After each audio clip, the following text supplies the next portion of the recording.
Good morning, Mr. President. Would I be in order for a point? You're in order, Senator. Thank you, Mr. President. Mr. President, ladies and gentlemen of the Senate, today we have Iowans who own mobile homes from across our state here at the Capitol.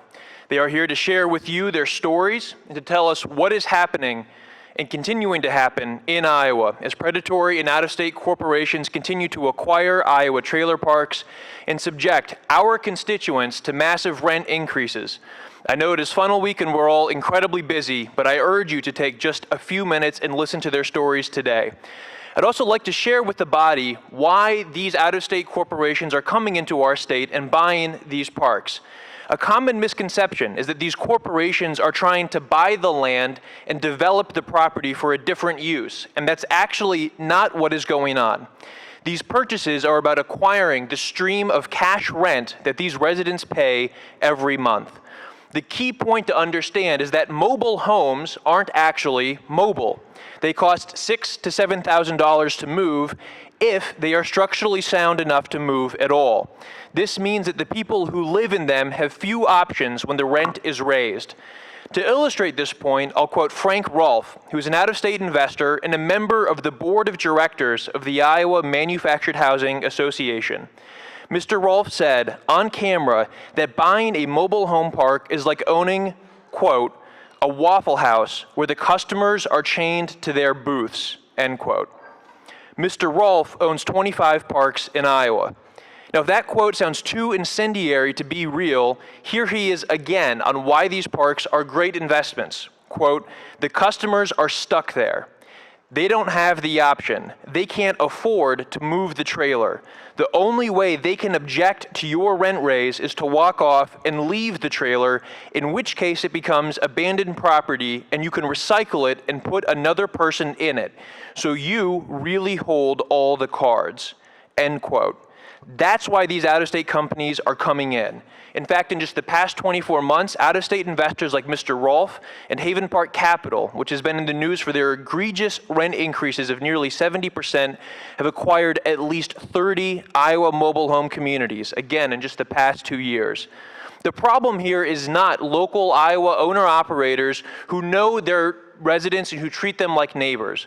The problem are these out-of-state companies who treat Iowans like numbers. Last year, the Senate unanimously amended and passed House File 638, which was the best vehicle we could get our hands on so late in the session to try and address some of these issues. But the more we learned about the depth of those challenges after we adjourned, the clearer it became that even our bill, which would have been a solid step forward, wasn't enough. The legislature needed a more in-depth conversation and to take legislation through the conventional committee process.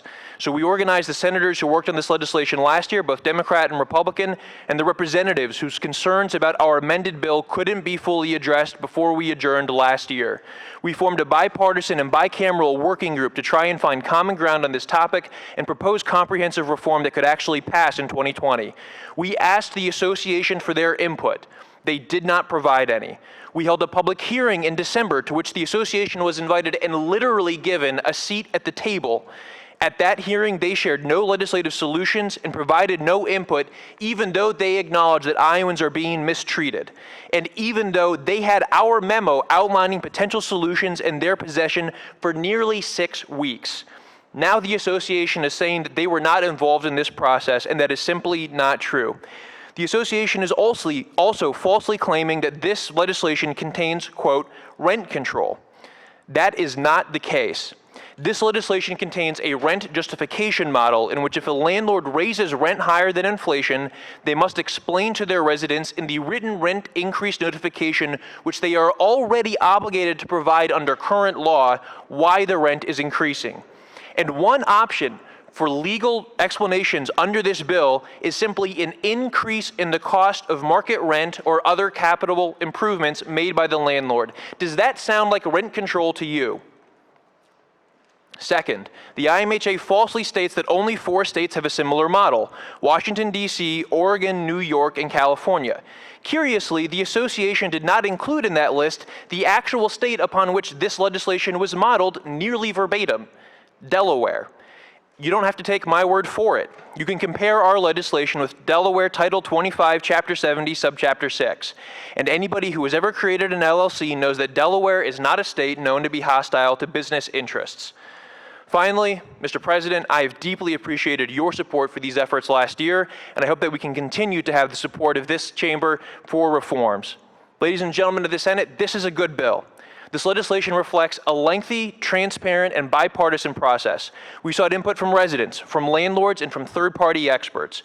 We requested information and input from the Iowa Manufactured Housing Association despite their claims to the contrary. And given the challenges our constituents are facing, inaction is simply not an option.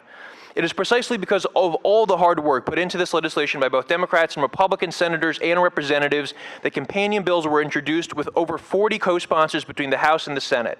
I know I'm a freshman, so maybe I'm too naive, but I thought that this kind of agreement was precisely how the Capitol is supposed to work. I hope that we will advance this legislation this week and continue to ensure that Iowans who own mobile and manufactured homes are treated by our law with the dignity and respect they deserve. Thank you, Mr. President. Thank you, Senator.